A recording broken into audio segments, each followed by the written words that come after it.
Hello, everyone. We are going live today for a bit of an emergency stream. Welcome, first of all, to the GirlBoss Power Hour. I am your host, GirlBoss, and today we are talking about something that has just happened. I wasn't intending to do like a serious stream today. If anything, I was going to stream probably like Oblivion or something, but something just happened. There was just a terrorist. Well, I don't want to call it a terrorist attack. We don't know what it is yet. There was a alleged Molotov cocktail bombing in Boulder, Colorado. So I wanted to go live and bring you guys the latest news about what's going on and give you guys the latest updates because I know that there's going to be a lot of misinformation, a lot of disinformation floating around there. So let me just post this on X with just some facts on the ground about what happens. This coming from Twitter user Osent Defender. It's one of those Osent accounts, but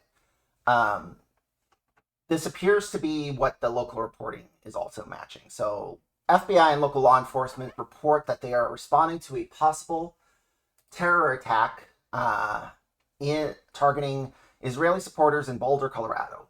Bystanders report that some kind of incendiary device was thrown at the group by an unidentified male, setting several of them on fire and resulting in serious burns. The suspect appears to have since been detained and arrested by the Boulder police. And this is the alleged or so-called suspect. We don't know if this person is actually did the thing or if it's someone else completely different. This is still, like I said, breaking news. We are following this. We are on top of this.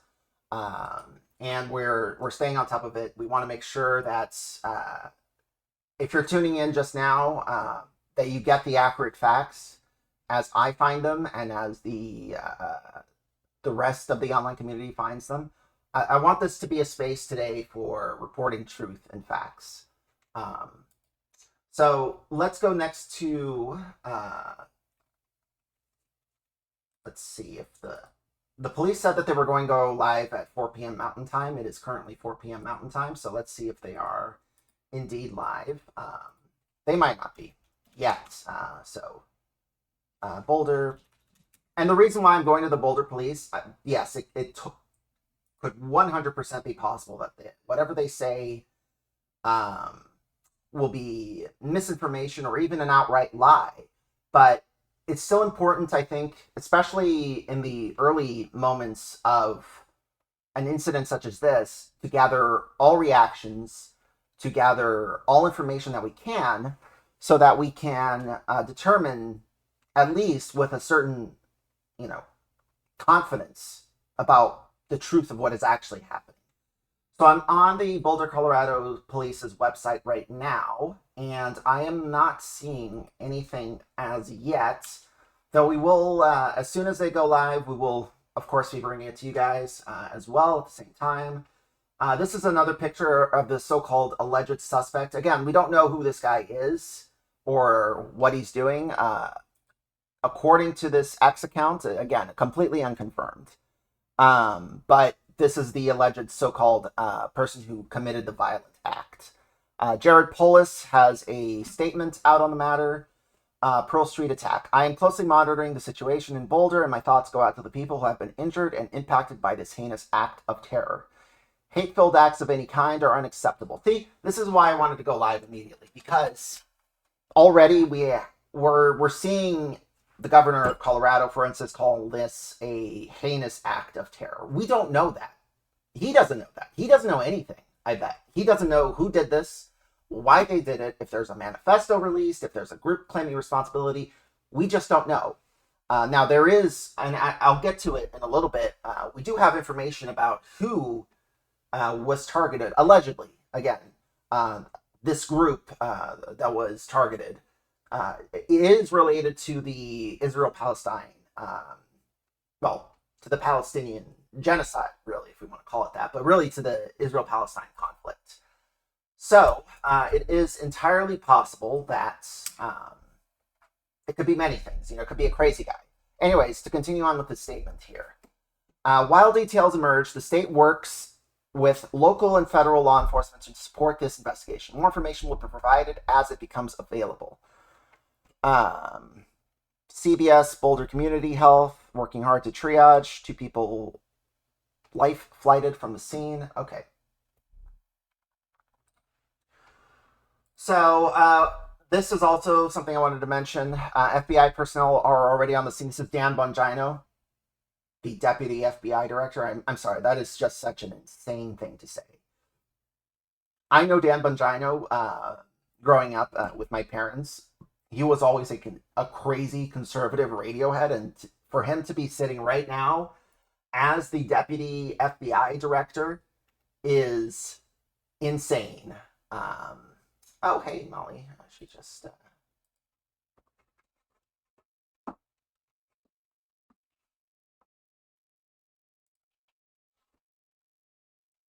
Yes. So, yeah, the FBI personnel are on the scene in Boulder, Colorado, along with local law enforcement. We are investigating this incident as an act of terror. See, this is why, again, I think it's important for me, or it is important for me to go online immediately, because as we saw with the embassy shooting, as we saw with so many other incidents, the media and the government both have a tendency to immediately harp on this as a quote-unquote terrorist attack. And while it could very well be, I don't want to say that. The word terrorism is also very provocative. So we need to be careful about our words. We need to be careful about what we're saying, about what we're communicating. Because if we just come out and say, this is a terrorist attack, that obviously is going to have massive repercussions, not just for the Palestinian and Muslim and Arab communities in this country, but potentially for everyone. If they go after, it's like that age-old poem. First they came after this person, then they came after me, and it's never ending. So we're going to go live now to the Boulder Police Department. It appears that they are live. So let's see what they have to say. And there's a lot more we're investigating right now before I'm able to release information on that person. The scene itself is contained, but we have a large area here in downtown Boulder closed off right now. Businesses have been closed, and we have asked people to avoid the area. This area is not safe yet. We're dealing with a vehicle of interest. We're dealing with a large area that we are making sure it's safe before we allow people to come back into the scene. If your vehicle is here in the several block perimeter that we have, please follow our social media. We will announce when the roads are open and people can retrieve their vehicle as well. I appreciate everyone's patience as we work through this complex scene. What I will say lastly is this was a beautiful Sunday afternoon in downtown Boulder on Pearl Street, and this act is unacceptable. I hope you'll join me this evening as we're working through this investigation. We are working, I just came from the command post. We've got dozens and dozens of people here, our state, local, and federal partners, working through this to figure out exactly what happened. I ask for a little bit of patience as we do that, but also I ask that you join me in thinking about our victims, the families of those victims, and everyone involved in this tragedy. Our hearts go out to them, and we are going to do everything we can to work as hard as we can throughout the evening to provide more information and get answers for everyone. With that, as I stated, it would be irresponsible for me to speculate right now on motive and other things. I will take maybe a handful of questions, but then I've got to go back to a briefing. I had a quick one. Yes, Sean. Was an actual protest going on when this occurred? Were a group of people gathered, and were words said that would indicate this had anything at all to do with that protest? So what I will tell you, on Pearl Street, it's a walking pedestrian mall downtown here. There was a lot of people out. Very beautiful day. There was a group of pro-Israel people that were there in a peaceful demonstration. I wouldn't even call it a protest. I believe that happens frequently down here. They were there in that area. We are looking and actively interviewing victims and witnesses to determine if that group was targeted or others, and we just don't have those answers yet. Those are things we hope to be able to provide you later this evening. FBI is already calling it a targeted terror attack. Mm-hmm. Would you also refer to it as a terror attack? So I've been in contact with our local FBI multiple times. We are in contact with them here. We are not calling it a terror attack at this point. Again, it's way too early to speculate motive. So they're not calling it a terror attack. I know there's a lot out there on social media, but I ask people just to give us a little bit of patience while we work that's through not what a really complex scene. A Jared lot of Polis witnesses said. were here. We've taken them to Jared another Polis' location to debrief them and interview them. As we do that, I think the picture will become more clear. But it would be irresponsible for me to speculate on motive this early. Yeah, on. it would We're be only a couple hours irresponsible. into this thing. About the Okay, suspect, can you confirm the description about him? Because we know any picture running in social media. I haven't seen it, and I wasn't here when he was arrested. All I know is it's an adult male. We're working to identify that person. We're working to figure out where they're from, and we're in contact with our federal partners as well as we figure that out. Was something thrown at the group? That is being investigated as well. So our initial call, as I mentioned, was a report that someone was setting people on fire. That is fairly consistent with the injuries that we found on scene, but we're not 100% certain how that happened, and that's what we're doing to interview. There's a lot of witnesses that we're interviewing. I suspect within this as evening, Jared Polis, we'll have a better idea as this exactly how police those guy, injuries the Boulder police chief is saying, we can't say if it's a terrorist attack yet. But here we go, Jared Polis, Democrat governor of Colorado, already coming out and swinging with his bat, So saying what I will this say is is, a again, heinous I act of cannot terror. confirm right now that this was Hate-filled targeted at a acts of any specific kind group are of people. unacceptable. We understand that This there's a is lot not of tensions something right that now and a even lot of issues in the the United States Boulder and everywhere. police chief Once we is have willing to say a it's a clear terrorist motive, attack yet. And we yet will react here- accordingly. And if here's that a Democrat was a group was targeted, this we is will a terrorist absolutely attack. step up and So ensure anyways, let's that go back to additional security, additional presence. We want people to feel safe no matter what they're here for. How many people were injured? I don't have an exact number. What I will say is multiple. I can confirm that Boulder Community Hospital received multiple patients, and some of those patients were transferred to other hospitals. Right now, we have detectives working to find out specifically the number. Again, hopefully later this evening we'll have an exact number. Right now, I'll just say multiple. Any life-threatening Take injuries? one more question. Any life-threatening injuries? I believe so. What I'm being told is there are a range of injuries from very serious to more minor. And again, I just am. My heart goes out to those victims, and we're keeping them in our thoughts, prayers, and minds as they recover. I got to go back to the command post. Can you save this call? And I'll tell you that we are going to have another update later tonight. We will post that out and we will live stream it as well. So follow our social media for the next update. We will have another update for you this evening. Are you going to expand the closures to other businesses, or is it for? We will put that out if we do. Right now, we just have these. So thank you. We will put out when we have another update tonight. Thank you. Thank you for your Steve. Yes, hello. So that was the Boulder police chief. Not willing to call this a terrorist attack yet. Just, I mean, as my own little thing says at the bottom, if I can go back to my... I'm calling this the attack in Colorado because that's literally all that we know.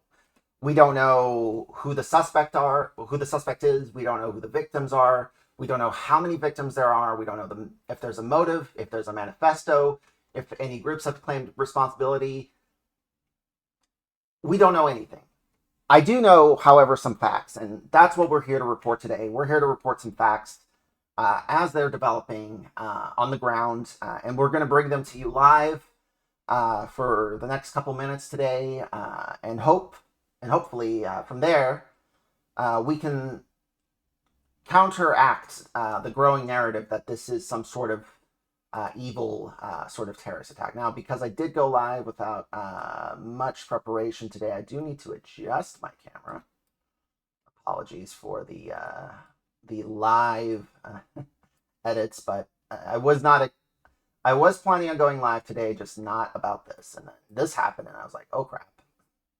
Because I think what I learned from the embassy shooting and all these other events is that the media narrative gets set so early. Like, it gets set before people really have a chance to respond or come up with a message. So, yeah, I wanted to go live to give an opportunity to just speak calmly and confidently about the facts that we know, the facts that we don't know, because we don't know a lot of facts right now. And for people to call this a terrorist attack, I think speaks to a sort of political, but more importantly, like a journalistic malpractice. Because if you are going ahead and calling this a terrorist attack, you are presuming a lot of knowledge that I don't know. No one knows. Like, the only people that know are the people who did it, and that's it. Like, I'm pretty sure the guy knew. I mean, we don't even know if the guy knew what he was doing. That's really the point I'm trying to make here. We don't know if it was a crazy guy who just went off his meds one day and decided to go crazy, or if it was like a targeted terrorist attack. So I'm begging on everyone to please, please, please, please be cautious. And before you start haranguing people online, that we take this information slowly, we ingest it, we analyze it, and then we come up with probable factors, probable causal factors. So we do have a video here. It's an apparent video of the suspect in the targeted, I'm not going to say terror attack, but I'm going to say the targeted attack holding what appears to be Molotov cocktails. So I haven't listened to the audio on this. I hope he doesn't say any slurs. That would be bad. Bad for me posting this on YouTube, to be clear. Because then I would need to bleep out his slurs. Not that I'm against slurs or anything, personally. Okay, so let's see what he has to say. We're here, brother. We're here. We can't do nothing about that. We can't do nothing. We can! Not here. You have to answer this! Not here, bro. You're not! People are taking video right You now. have to answer this! He was wearing an orange suit with like something on his back. Spraying alcohol, Spraying too. alcohol, but what he did was he made it look like he was here. He's making Molotov cocktails. And for us, Well, we can't do it when he's got Molotov cocktails on if him. you are fighting, you have to That's what he's got right here is Molotov cocktails. Alcohol. I don't know what he's saying. I'm hearing words like Yeah, scientists. killers! Get back. They are killers. Many children! We're here, brother. We're here. Okay, so we don't know what's going on here. He definitely, I want to say, looks We agitated. can! Not You here. have to Yeah, it looks like this is after he set the fire. You can see a little sort of fire going on right next to his feet. He doesn't look like he's having the best mental moment. I will say that about him. Again, we don't know anything else. We don't even know if this is the guy. He could have just been like a crazy guy who picked up, shirtless crazy guy who picked up two things, and like this could not be the. It's possible that this is not even the guy who did it. So that's what I mean by everyone take a deep breath out. We are finding out facts as we are learning them. And that's how epistemology works, folks. We find out facts as we learn them. All right, so the next thing I want to do is there was an event at Boulder, Colorado. Let me go here to this article. So it's an event called Run for Their Lives. So I did mention earlier that this does seem to be correlated with what's going on in Palestine right now. And there is this event that looks like they meet weekly. It's not really a run, it's more like a walk from what I've seen reported, but it's a run for their lives, and it's meeting weekly until the hostages are freed. And so it's, it is, by just appearance's sake, from what we're seeing here, it does appear to be a sort of Zionist affiliated event. This article is from February of 2024, so it's a little bit old, but I was doing some research off screen, and this is the event here, Run for Their Lives, and I believe that this one is run in Boulder, Colorado. If we go to locations, there should be one in Boulder, Colorado. Yep, over here. Sorry, runforourlives.org says Boulder.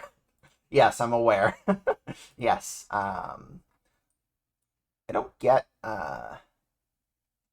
if one wanted to see more details though, that doesn't give them a lot of details. But yeah, it looks like that this was the event here of that was allegedly targeted by a Molotov cocktail. This We Run for Their Lives, a grassroots organization that facilitates global run and walk events, calling for the release of hostages held by Hamas. Like I said, we don't know much about anything right now. This is a late breaking story. I have here on the screen again Dan Bongino, the deputy FBI director, because we live in a crazy time. I don't know why. I know why he's the deputy FBI director, but it's a disgrace, honestly, to have him as the deputy FBI director. Anyways, so in case you're just joining us, there was a targeted attack in Boulder, Colorado. The FBI, of course, is calling it a targeted terror attack. I am refusing to call it a terror attack until we have more facts on the grounds. So it looks like Run for Their Lives does have a statement out. So let's go to that.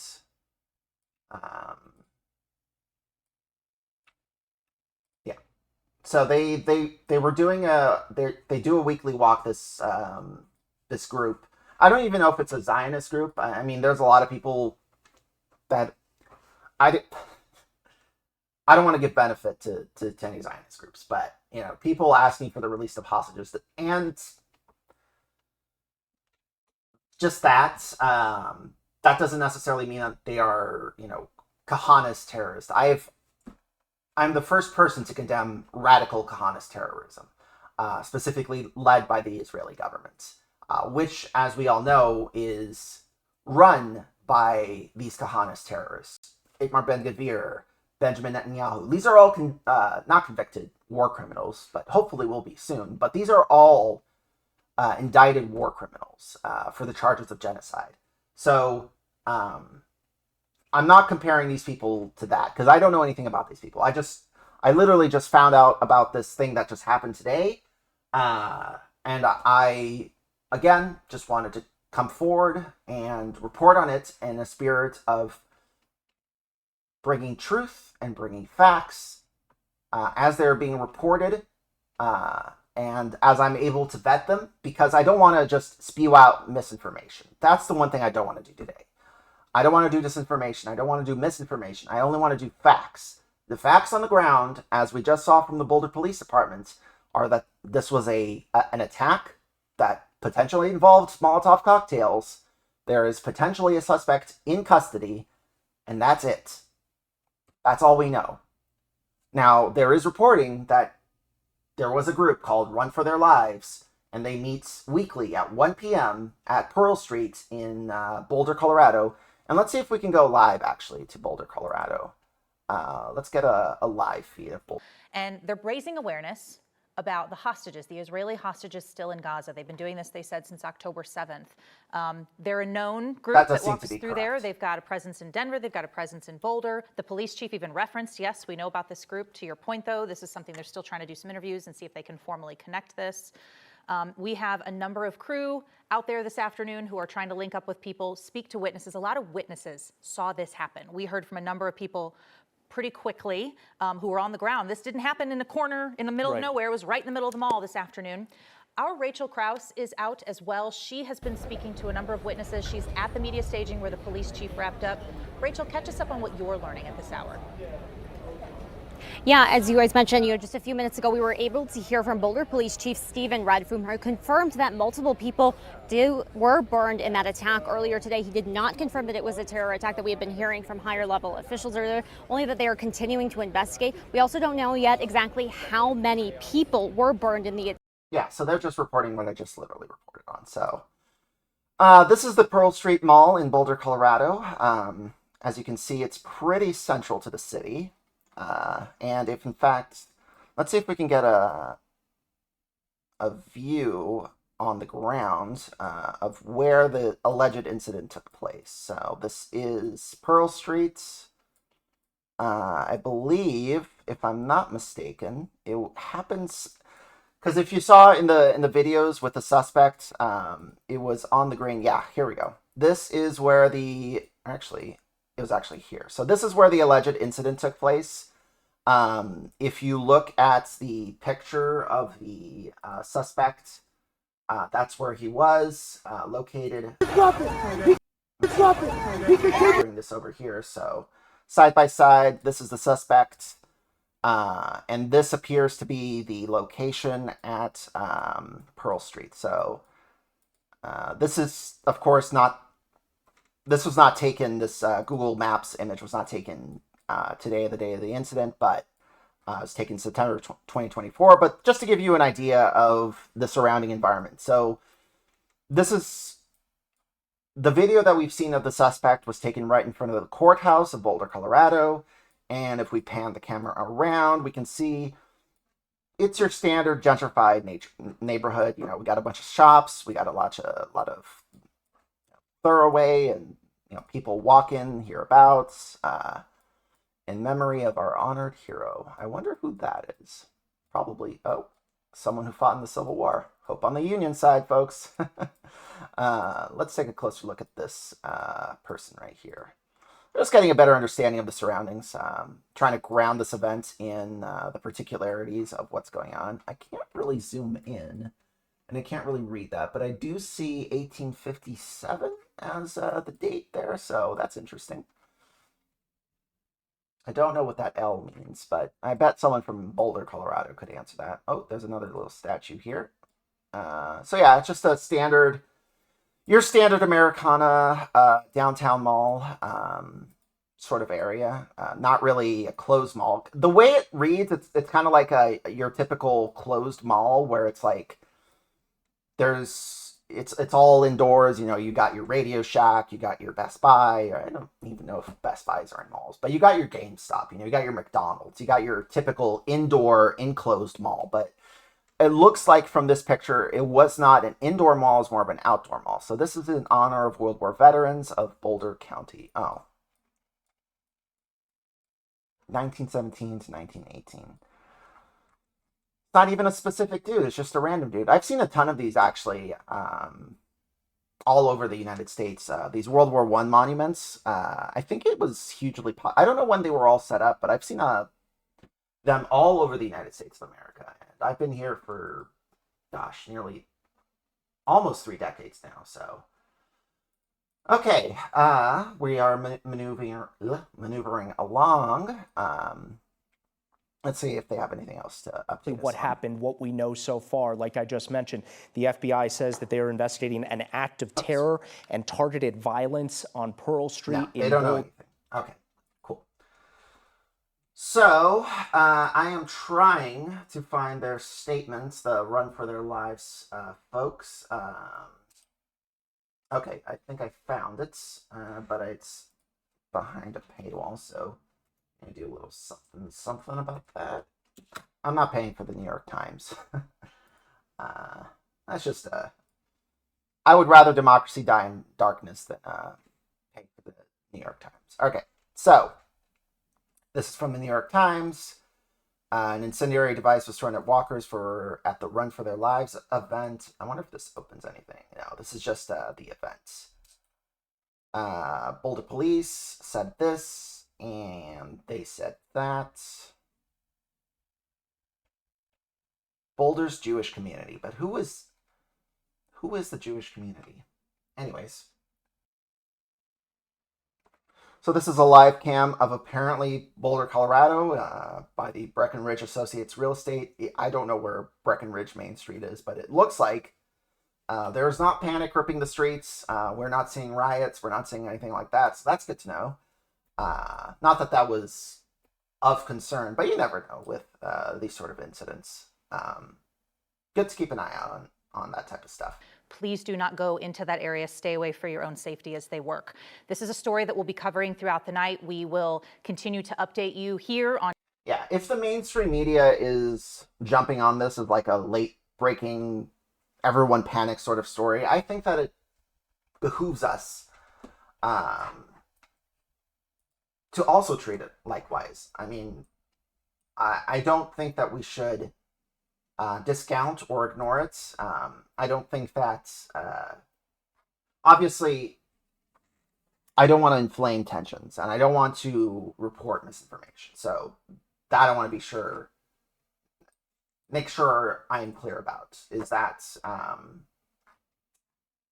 we are looking at things just as they come in, and right now there just seems to be a lot of reporting, initial reporting. According to the Jerusalem Post, the alleged attacker shouting, "End Zionists." Now, again, you can say that, so they have now closed off the entire court street. So this does appear, or in front of the court, so this does appear to be where the attack took place. The alleged attack on Pearl Street and 14th Street. So, again, I want to, when the media is reporting about this as like this attack happened at a mall, I think at least the image that I got in my mind was like it's a very indoor mall, but by the pictures that you can see here, it's a very outdoor mall. So the police have completely shut this down, and as we can see right now, these look to be just local fire departments, local PD. I don't see any FBI on the ground. I wouldn't expect to see any FBI on the ground, at least until like a couple hours into this. I mean, this literally just happened like a few minutes ago. So, yeah, this is late breaking news.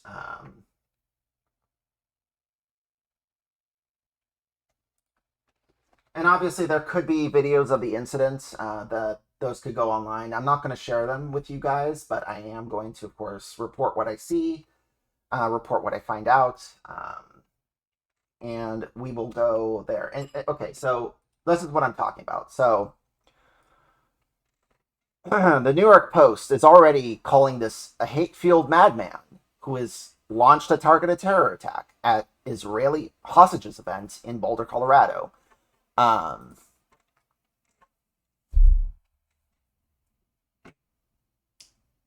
So we don't know if this was a hate-fueled attack. It could just have been, and I've said this multiple times already throughout this stream, but this could have been a completely insane person. We just don't know. According to the New York Post, though, and take this with, I don't know, do you see this mason jar full of water? Imagine this mason jar was filled with salt. That's how much grains of salt you should take a rag, such as the New York Post. So, what do we got here? So we have at least, according to this, one woman on fire, and he struck 5 people. We don't even know if it's him, but 5 people were struck. 1 woman was badly burnt, and she dropped, and rolled to extinguish the flames. And I think that's actually a very good thing. I want to just sidebar for a little bit. Stop, drop, and roll. So, I'm pretty sure you guys all know this, but this is still, again, I'm here to report facts. I'm here to report the truth. I'm here to report information. As I learn it, you will learn it. So, the very most basic fire safety techniques, if you're ever on fire yourself, is you need to stop, as in stop what you're doing, because you're on fire. You need to drop on the floor, and then you need to roll around. And while that's not the best way of putting yourself out on fire, well, it is the only way if there's no one else around you. Typically, to put out fire, so what is fire? Fire is, you don't need to worry about what fire is, actually. What you do need to know is that fire requires oxygen. So by stopping and dropping and then rolling, you are smothering the flames. You are preventing oxygen, the fuel that is essential for fire to exist. You are depriving that fire of the fuel. So if you were to say, if I had like a candle right here on the palm of my hand, and there's a candle right here, and I were to put a thing like this over the candle, assume it's not my hand, of course, because I would be burning my hand. But if I did this, the flames would go out. And that's because the essential oxygen, our atmosphere is about 21% oxygen, that the flame needs to exist, it would just not exist. So the flame would go out. So it's a very important safety technique. I'm pretty sure you've all learned it as kids. But like I said, I'm here today to report facts and information and truth as I learned them. And the truth is that when it comes to putting out fires, your options are either to stop, drop, and roll, or to get like a large piece of inflammable fabric and, you know, flap it against whatever part of you is on fire, or to use water, or to use, even better, some sort of carbon dioxide fire extinguisher, your standard fire extinguisher, or even better, halogen. But I don't expect any of you to have access to halogen, so don't even go there. All right. So going on with the New York Post story here. Yeah, I don't even know if we can call these people Jewish protesters, because we don't know. Like, there could be... Here's something I want to say off the top.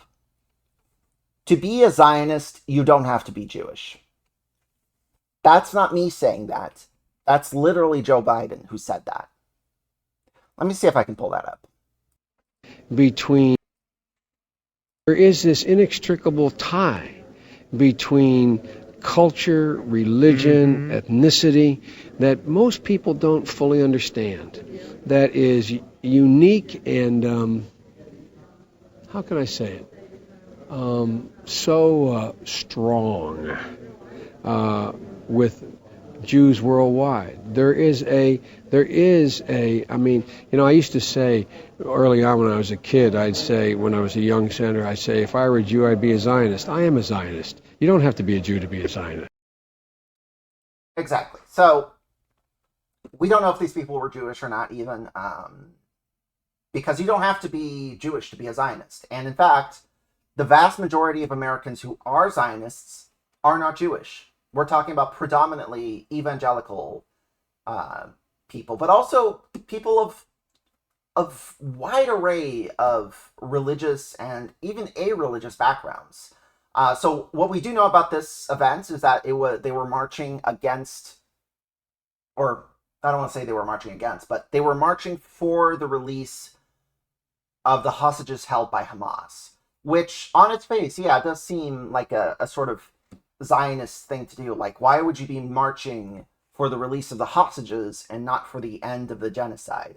Because if the genocide ends, the hostages will be released. In fact, Hamas just yesterday released a peace proposal where they completely promised to lay down their arms, and not only that, but surrender governance to the Palestinian Authority if Israel would stop their genocide. And Israel yesterday said no. So we have all the answers we need about, you know, who actually wants the hostages release. Hamas wants the hostages release. The U.S. government doesn't really care, and Israel also doesn't care about the hostages. It just cares about the genocide. So if I were going to go to a protest today, obviously it's Pride, so happy Pride. I would go to a Pride protest, but if I were, because Pride is a protest, it's not a parade. It's always been a protest, and I take, not offense, but I take umbrage to the fact that it's been turned into this sort of nice, you know, fun events. There should be fun in Pride. There should be kink at Pride. But it is first and foremost, and it has always been this way since day one, a protest event. So, tangent aside, to call this, like I said, we don't know if these people are Jewish or not. That's just something I wanted to hone in on for just a minute. And yeah, this is just more blah, blah, blah from the New York Post that we don't need to worry about too much. Okay, cool. what else is? Let's see if we have any other. Been a huge news day. This is what that crazy guy, or crazy appearing guy, this guy, is talking about. Ukraine stages audacious attack on airfields deep in Russian territory. So that is terrifying for, I hope, obvious reasons, because it marks an escalation to the conflict. And obviously, Ukraine is going to do whatever it can do to defend itself and defend its sovereignty. I'm not here to condemn or shame them for doing that. I'm not here either to support them. They just are going to do whatever it takes. But it does mark a sizable, I believe, escalation in events, because from what I've seen of the attacks, they attacked airfields, as I said here. They destroyed planes, but more importantly, they destroyed and derailed some trains as well. And it's really interesting too, because they used trucks that, just like the Kerch bombing earlier in the conflict, the truck drivers had no idea that they were piloting these deadly materials, which turned out to be drones in this case. But in the case of the Kerch bombing, was just the truck driver doing his thing, and then all of a sudden he blows up. And it looks like they also blew up the truck drivers here. So obviously, I think it's wrong to use unsuspecting civilians, because that's what they are, unsuspecting civilians, for use in suicide terror attacks. It's not a good look. I'll be honest about that. But you guys are fighting on the back end, so I'm not saying, again, I defend it or I condemn it, but I just want to, report the facts as I learned them. Let's play this live. So the guy, the larger gentleman on the right here with the gray sweatshirt, is accosting this gentleman with a backpack. You obviously just heard what they had to say, but let's play it with the video now. I don't give a fuck. You don't antagonize shit like that. You cause this shit. Right. He's not. Right. He didn't do anything. Chill. So we see here this logo on his t-shirt, running away. It does seem very similar to the Run for Our Lives. There's a lot of... This guy does seem to be like one of the organizers. I see a lot of, obviously, the suspect who did the alleged attack or that we think did the alleged attack, is being arrested. On the ground, we see a lot of hostage, free the hostages posters. So this does appear to be related to the hostages, at least from this video that we're seeing here. I'm confused about why this guy on the right is screaming that the other guy, what looks to be the protest organizer, saying he caused this. He antagonized it. That's what it sounded like it said. I don't know if he's talking about him specifically, or about his movement, or about his values. I don't know who this guy on the right is. You're on the fucking Okay, there's a lot of water on the ground, because obviously when it comes to fire, again, fire safety tip number one, you gotta lock that down with stop, dropping, and rolling. You gotta lock that stuff down with water. You gotta lock that stuff down with anything you can get your hands on. Fire is extremely bad for human skin. I hope I don't need to say that out loud. I hope that's not breaking news to anyone, because if it is, I think we have larger problems. I'm seeing more reporting that his name has been released, but I've not yet seen any other official information confirming that this is the individual. Here, this is the... I can't show this, never mind. I was going to show you the picture of the alleged suspect, but again, this is not... It doesn't even look like the same guy, honestly.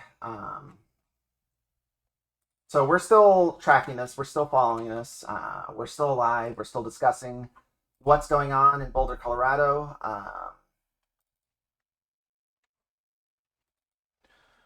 And yeah, we're bringing you the facts as we learn them, and only the facts. We are not doing disinformation or misinformation today. And all right, so moving along. Let's see if we can get some more local news from Leon. They are very quick about getting people money. So it is a Never choice. Mind. This is about the hurricane season beginning. So let's see if we can back it up. This already reported on. This is the live stream of, yeah, dozens killed near aid sites in Gaza. This is other breaking news that's going on. Obviously, you know, I could have gone live to talk about the massive tragedy, calamity, genocide that's going on in Gaza. And I could do that every single day. And maybe I should do that every single day. Because I certainly feel like we aren't talking about it enough. But the reason why I wanted to talk specifically about the Colorado incident is because, just like the embassy attack, I know that it's going to be used. I know in my bones that it's going to be used to demonize and denigrate the anti-genocide movement, because that's really all this is. We are anti-genocide. You know, yes, pro-Palestine, of course, obviously, but really at the end of the day, we are opposed to the brutal occupation of Gaza and the brutal just devastation that's going on every single day in Gaza. And it's really tragic. And obviously, it's a highly emotional time, highly charged time. And hopefully, with this stream, I think that there are going to be better reporters and better news sources for people to tune in right now. But I wanted to get my feet firmly planted on the ground as a sensible someone, someone who can report the facts as they're coming in, who doesn't rely on disinformation, to get views. I just want to report what's literally happening as I see it. I want to give you my analysis as it's coming in. I'm checking multiple different sources right now to see if there's anything else that I can report on.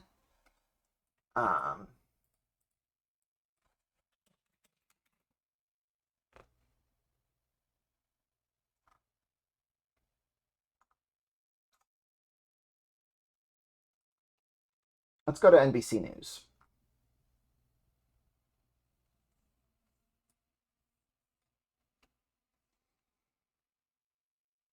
Let's look into the police chief, Mr. Stephen Redfern. Because it's very interesting, I think, that he said that this was not a terrorist attack, even though Jared Polis and the FBI Deputy Director, Dan Bongino, said it was. So let's find out more about Mr. Redfern. This is the Deputy Police Chief.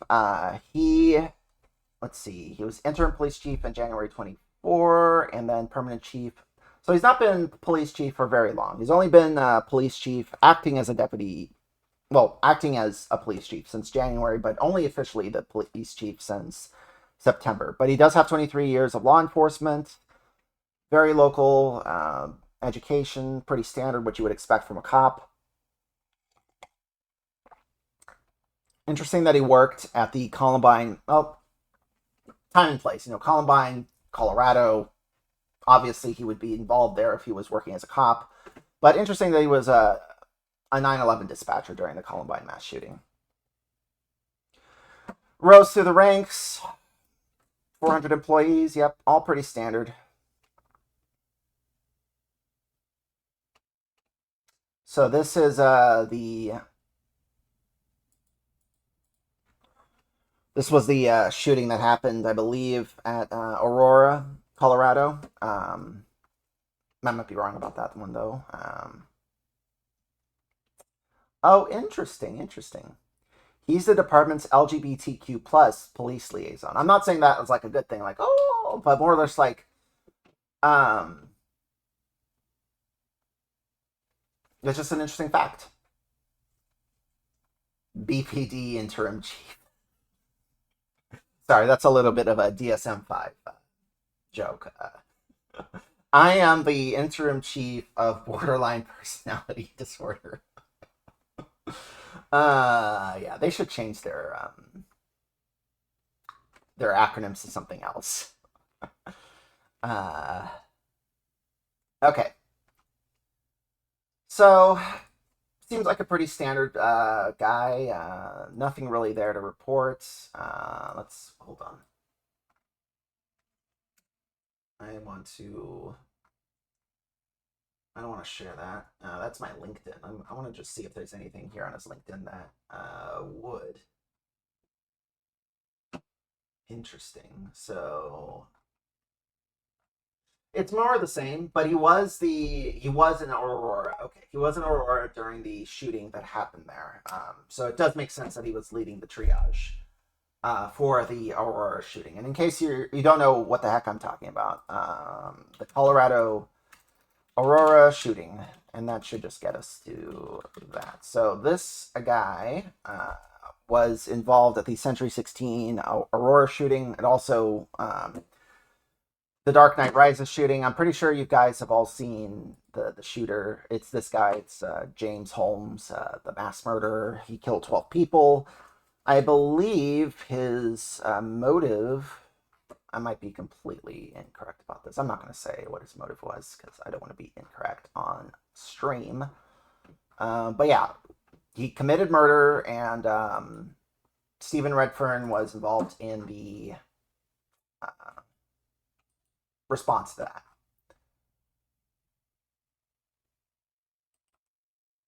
Let's see what else we can find about Mr. Stephen Redfern as we await, of course, more information to come in about this incident.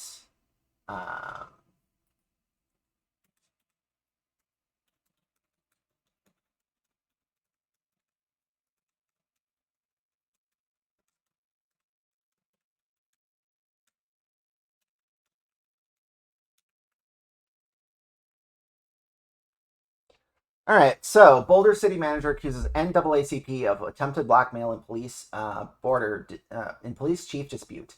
Boulder County NAACP has objected to Stephen Redfern's hiring over his connection to Elijah McClain case. Interesting. Let's find out more about this. A year-long dispute between Boulder officials and leaders of the local NAACP chapter over the city's new police chief took a fresh turn Wednesday. When the city manager accused members of the civil. Oh, I need to provide an email. All right, so let me. Yeah, whatever.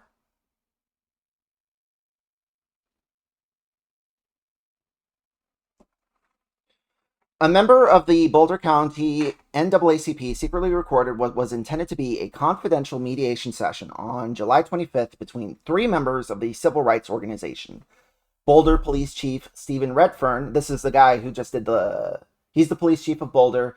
This is the guy that we just saw do a live stream in front of the court hall in Boulder, Colorado, giving a live update about the latest of what we know about the Colorado attack. We're just finding this out.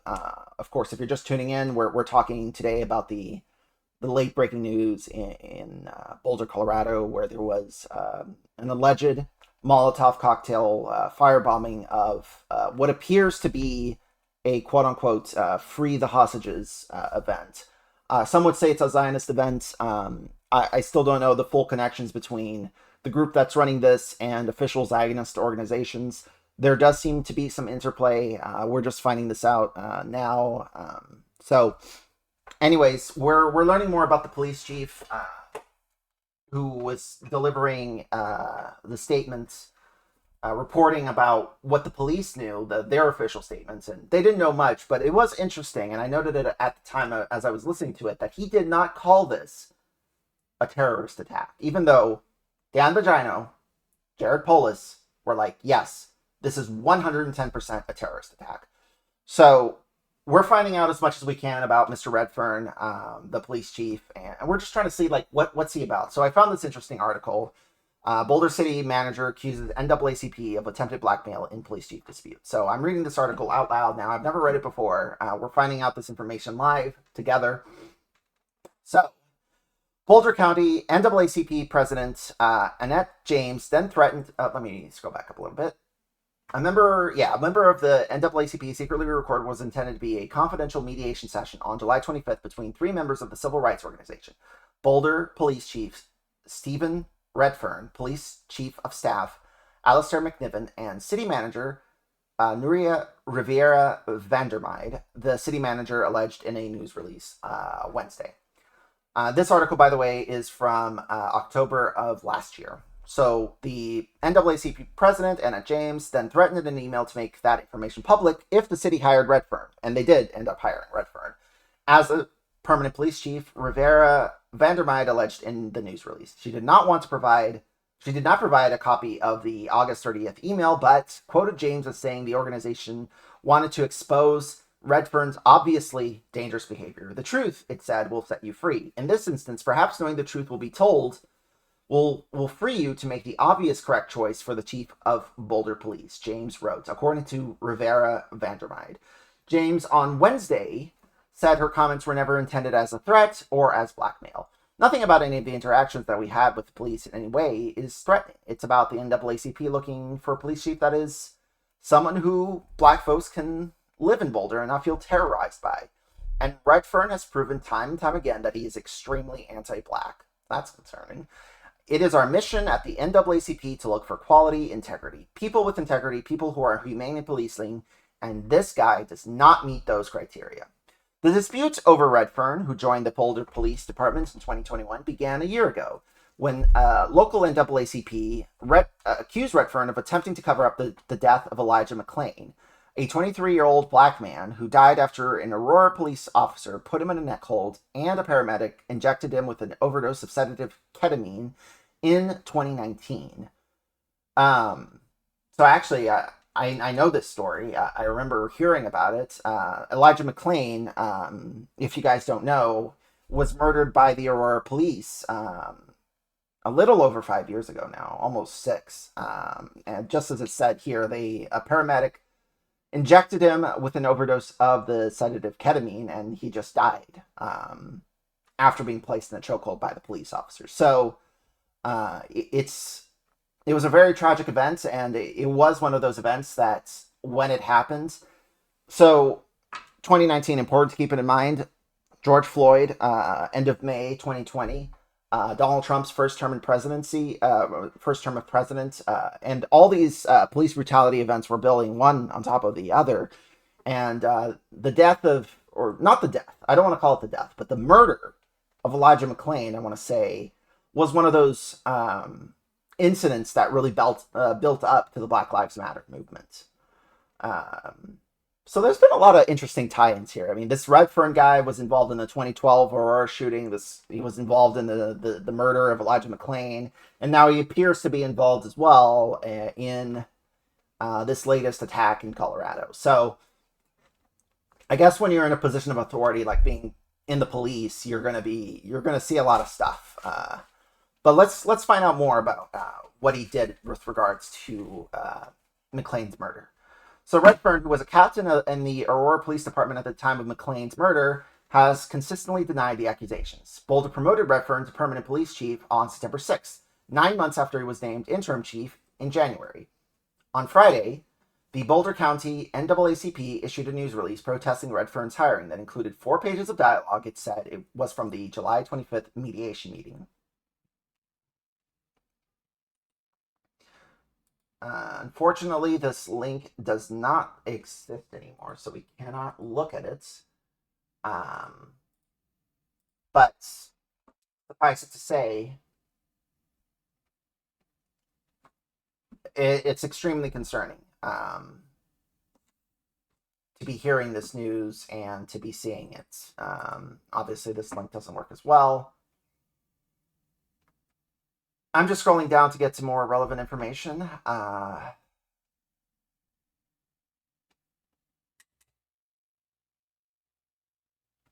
The local NAACP pointed to testimony Redfern gave during the 2023 trials for the first responders charged in McLean's murder, as evidence of an attempted cover-up. Redfern testified that he was captain on duty that night, on the night of McLean's murder, and responded to the scene as McLean was being taken away in an ambulance. He testified that he changed the code from the call from a suspicious person to assault on an officer, according to the CPR. McLean never assaulted officers. The one officer claimed McLean tried to grab his gun during the fatal encounter. Redfern's attorney, of course, said that he did nothing wrong. There's no cover-up whatsoever, and the blah, blah, blah, blah, blah, blah, blah, blah. So Rivera Vandermeide defended her decision to hire Redfern. Who is Rivera Vandermeide? City manager, Nuria Rivera Vandermeide. I think Boulder, Colorado is one of those cities that has a weak city jurisdiction, so it's not like the city council or the mayor decide stuff. It's only the city manager, and this is the city manager here. Yeah, she's been the city manager since 2021. It's interesting that she would hire someone to be head of their police department who has, I mean, I think the changing of the code and the way that of his conduct at McLean's murder is clearly damning. Like, I don't care what else he did during his career as a police chief. I think that the fact that he was involved in the murder and then involved in what appears to be the cover-up of the murder is damning information. I would never have hired him to be a police chief. I would have hired him to be the local dog catcher. Let's say it that way, you know. She's originally from Puerto Rico. Okay. There's not much information about Nuria Vandermeide. Yeah, I think that what happened here is with what happened with McLean's death or murder was just absolutely horrible. Is this Nuria's Twitter account? It does look like it is, but she doesn't look like to tweet a lot, so never mind.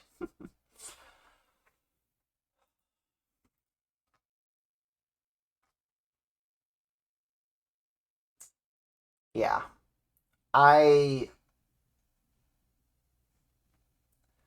We don't know why he didn't call this a terrorist attack. I mean, that is the modus operandi of any state, local, however deep you want to get into the police, hierarchy.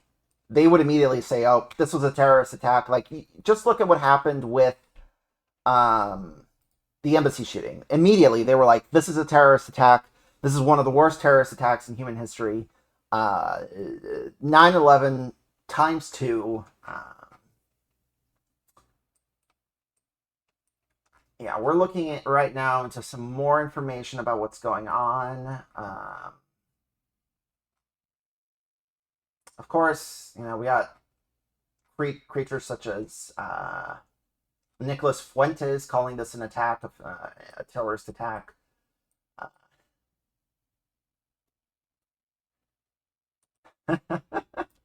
I like how people on the right wing are making the same point that I'm making, but from a point of like indignation and shock. Boulder police refusing to call the attack on pro-Israel protesters an act of terror, even though the attacker literally threw Molotov cocktails while shouting "Free Palestine." What the,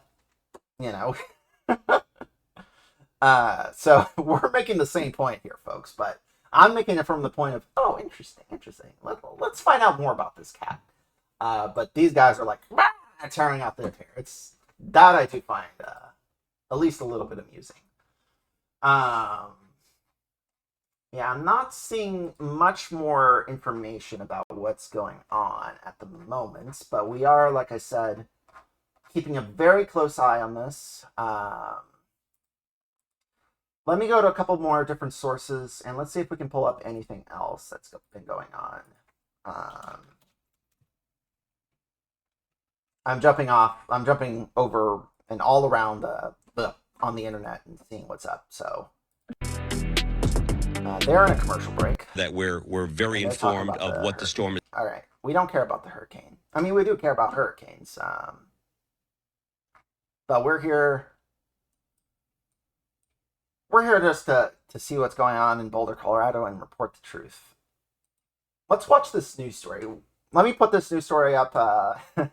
Same place, Pearl Street Mall, but about police seizing fentanyl. Not really related, but it should give you guys a better idea of the landscape and the local geography of the scene. Out of Boulder, well, several drug busts downtown have officers on high alert. In fact, in one case, the team seized 11 grams of meth and several fentanyl pills. Fox 31 Samantha Spitz joining us live from Boulder tonight with those details. Samantha. Yeah, those drug seizures happening right here in the open along Pearl Street Mall in Boulder. It's an area that's constantly packed with families and kids, and it's all thanks to those officers patrolling on foot, a team made up of 6, up from 4 just last year. Among the busy crowds of locals and tourists. Today we actually are visiting from Minnesota. Those in a familiar uniform walk this path every day. There you go, buddy. Looks pretty good today. Yeah. Officer James Badley and his partner, Officer Jill Mahoney, are part of the team stationed here from sunup to sundown. Any calls out here we respond to, we walk around, we go into businesses, make sure they're doing good. A comforting presence. I have seen a lot of stuff. For longtime business owner Nicole Hurdle. Being in the jewelry industry, it's really important to feel safe, not only for us, but the people who are walking in the door. Those officers having their presence down here makes a massive difference on a day-to-day basis. Including 2 drug busts just this week. It was 2 of our officers that came out.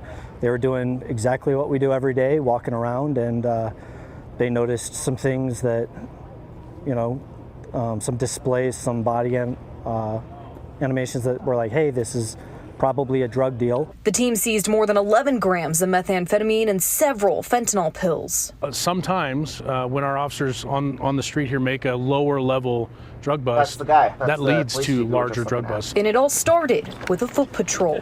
Having officers on foot or on bike down here allows us to apprehend people faster than trying to get through one-way streets and traffic. We can get around quicker. They get their steps in every day, that's for sure. Now these incidents are both part. So has Klippenstein posted a manifesto or anything like that? Doesn't look like it. So yeah, if he doesn't have a manifesto, there probably isn't a manifesto. Okay. All right, let's close out then the stream for now, and if we learn anything else, we'll be back. But other than that, thank you all for tuning in. Those of you who did tune in, and yeah, we'll be back when we learn more. So let me go to that one. So